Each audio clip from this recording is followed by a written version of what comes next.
And welcome to another Coffee with Laura.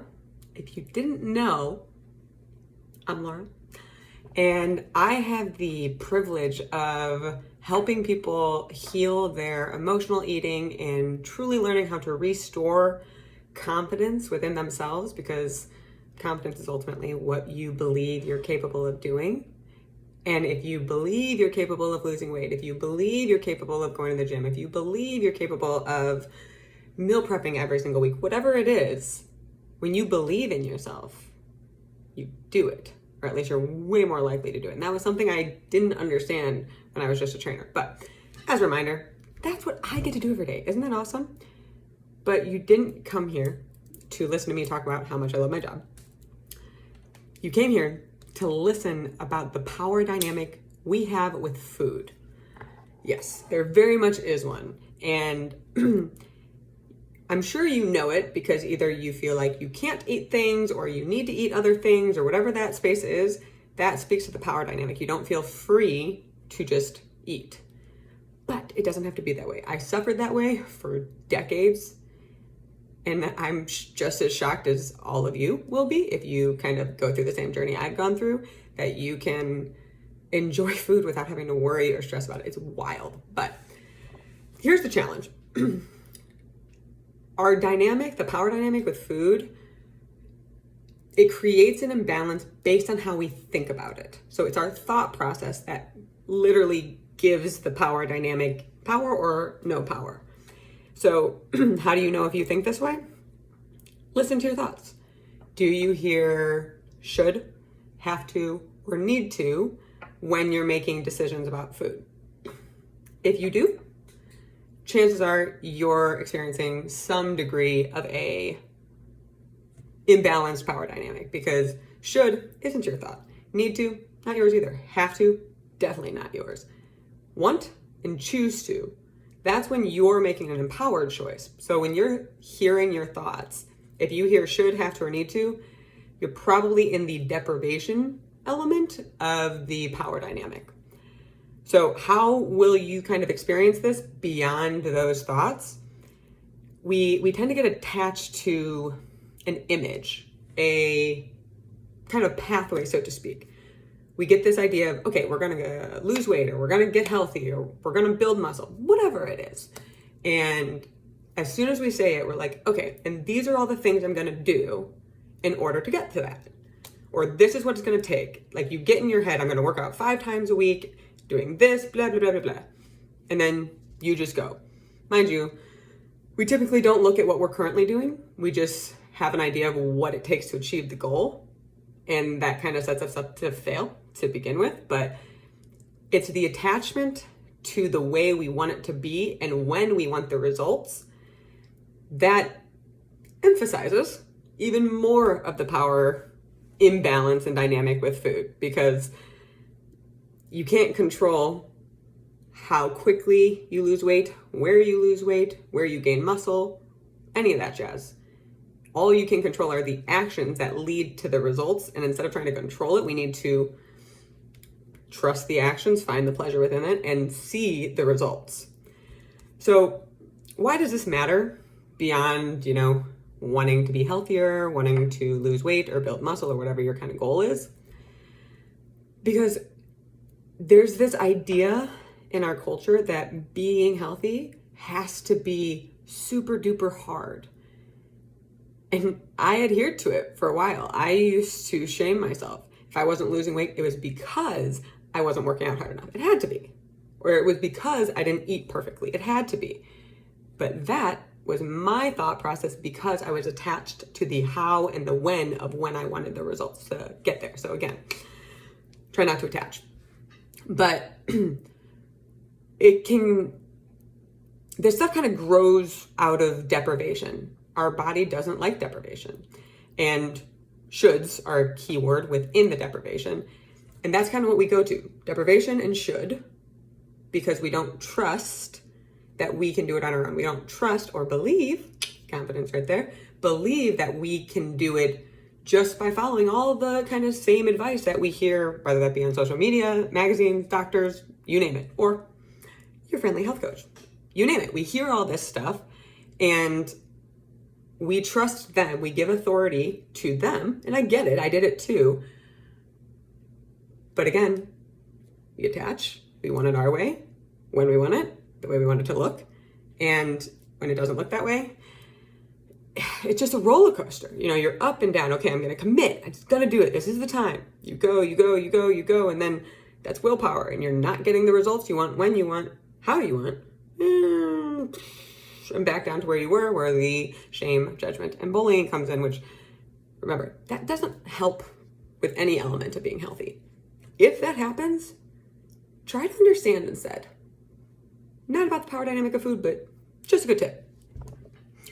So what should you do? How do you fix this power dynamic? I'm going to tell you a funny story.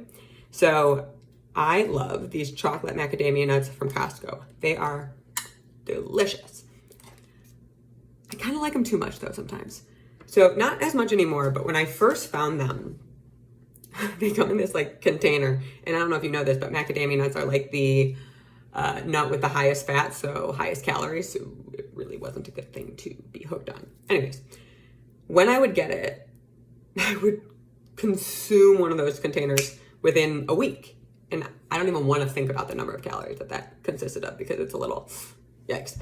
But then I tried to do, you know, what probably most of you do, like, okay, I'm not going to buy it, because if I buy it, I'm going to consume it. Well, that's deprivation. Literally giving the power to the macadamia nut turtles. So I decided to do the opposite.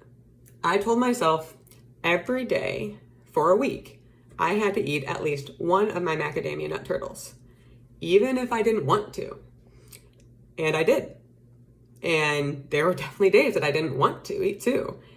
And by the end of the week, the power of those macadamia nut turtles were gone, because it wasn't something I wasn't allowing myself to have anymore. It was actually something I was forcing myself to have. Kind of like how we feel about vegetables for a lot of people. We feel like we're forced to have them, so we don't want them. But what if you feel like you can't have them? Would that make you actually want veggies? I don't know. You're going to have to try that experiment. But when I did that, I now have a container in my house that's been there for 3 months. And I have one every now and then when I want it. But I'm not afraid that I can't stop, or that I'm going to consume an entire container. And ever since I did that experiment, the power dynamic with that is completely done. So where do you start? If you want to run my experiment by like making yourself eat the unhealthy thing, even when you don't want to, it does work. You just have to be conscious of your thought process. So if you're going to do that, I strongly encourage you to DM me so I can give you a little bit of instructions on how to think about it.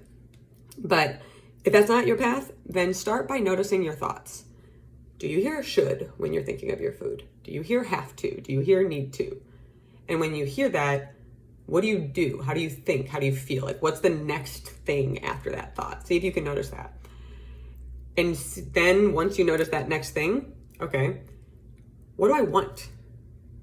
Try to change the power to choose and want, which is empowerment. Okay, you have the power, not the food. So if you hear the should, what do you want instead? Or you can, try to coach yourself on what you want to eat based on how you want to feel. So this is a big one with emotional eating. And I totally did this too. When I got in like 3 car accidents, I think, in my life. And each one of them, I would cancel the rest of my day and order a really large pizza and eat the whole thing, because I felt sad, overwhelmed, scared, whatever it was. So if this is you and you kind of feel that guilt around emotional eating, before, like when you start to notice that like you're emotional and the thoughts start to go to the food, just pause and see if you can name the emotion you're feeling. I'm feeling scared right now. Okay. Then once you name the emotion, ask yourself, how do I want to feel? Do I want to feel comforted? Do I want to feel safe? Do I want to feel happy, fun, energized, whatever it is? And then based on that answer, ask yourself, what can I do to make myself feel that way, excluding food? Now, let's say you tried to call a friend because you want to feel comforted and it works, but then it kind of goes away. Think about food. But you're learning each step when you do that to give the food's power away, because then you can say, okay, I tried something else, but I'm going to choose to eat food because that wasn't completely satisfying. So I know I just gave you a handful of different solutions. My suggestion on where to start is to notice when you feel like you can't eat something through the thoughts of should, can't, and have to, and understand why, and then shift to what you want and what you're going to choose. Even if you choose the unhealthy thing, even if you compromise and get a little of the unhealthy thing and a little of the healthy thing, whatever it is, it's not about whether you consume the healthy or the unhealthy. It's about the power dynamic in your head. If you work on the power dynamic in your head, you won't keep having those healthy, unhealthy battles back and forth. But if you just look at it as like, oh, this is unhealthy, so I can't and I shouldn't, you're never going to fix the power dynamic. So when you're shifting out of the power dynamic, it's not about the actual action of what you consume. It's about, could you guess, the power dynamic in your head, if I didn't say it enough. But if you are trying to invest in your health a little bit more in this new year, then I strongly encourage you to click the link, because I have this awesome reset cleanse, and it is like, I went to detail with this. So there's like the prep week, the meals week, the actual cleansing, and then the post week, the refeed week. So by having the prep week, the meals, and the end week, it really does set you up for success. And I've had so many clients have amazing results. I had a client who had trigger thumb and a bunch of inflammation in her body, and so much pain went away. But my favorite is you feel your food in a much different way that makes it way easier to know when you're satisfied and know when you're overeating, and understand how to eat to really nourish your body. So if you are looking to invest a little bit more in your health, I totally encourage you to hit the link, sign up for the Reset Cleanse. If you have any questions, hit me up. Otherwise, I hope you have a wonderful week, a wonderful weekend, and I will see you hopefully next week for another awesome Coffee with Laura.